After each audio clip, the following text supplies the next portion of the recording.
Happy Friday. Hope you've had a good week. It's time for another Friday lender tips and tricks.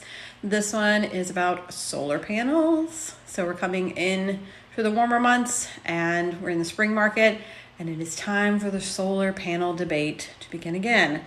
So the first thing we see a lot of people asking about on the real estate side and on the buyer side is, do solar panels add value to a home? Technically, they can add value to a home, but only if they are newer and they are paid off. If they are very old, just like an old roof, you're not going to get credit just because you have them. And if they are paid off, you certainly can't get credit for it because there's a lien on the solar panels. So 99.9% of solar panels have a lien on them, and most people are paying monthly. Very few of them we find are paid off. So they don't typically add value from an appraisal standpoint. In fact, they can technically take away value a little bit depending on how much that lien is, because again, there's a lien against a part of the home. So the second piece that becomes difficult with solar panels is qualifying buyers. So the solar panels, if they're not paid off, someone has to be able to take over that lien, and that's a lien that's not with us. It's not with us as the lender. It's with a completely different lender. We don't know their qualifications. We don't know their debt to income ratio minimums. We don't know their credit score minimum. We know nothing. All we know is we qualify you for the home, and then that buyer will have to go through a secondary process of getting pre-approved for the solar panel lien to be able to take that over.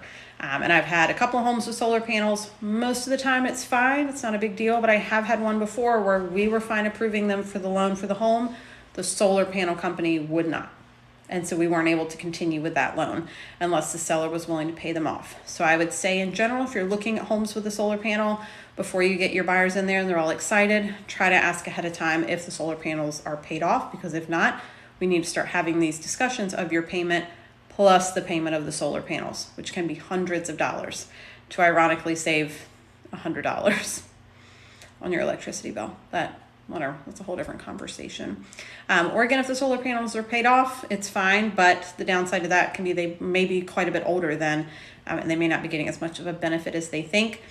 And then you always want to educate your buyers. The hardest part, honestly, about solar panels is anytime anything needs to be fixed on the roof or to the solar panels themselves, a roofing company cannot come out and remove the solar panels.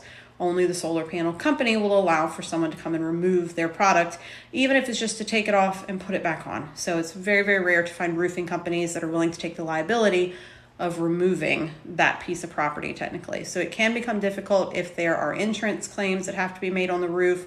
They need to understand ahead of time they may hit some roadblocks when it comes to getting those repairs done quickly, and they can't just go yank them off the roof. No, they will void all warranties. They may call the whole note due on that solar panel. You just never know. So just make sure we're educating people ahead of time. Just avoid them, honestly, is the easiest way. But we have a lot of houses with solar panels, so we can't avoid them forever. But if you have any questions, just let me know. And I hope you have a great weekend.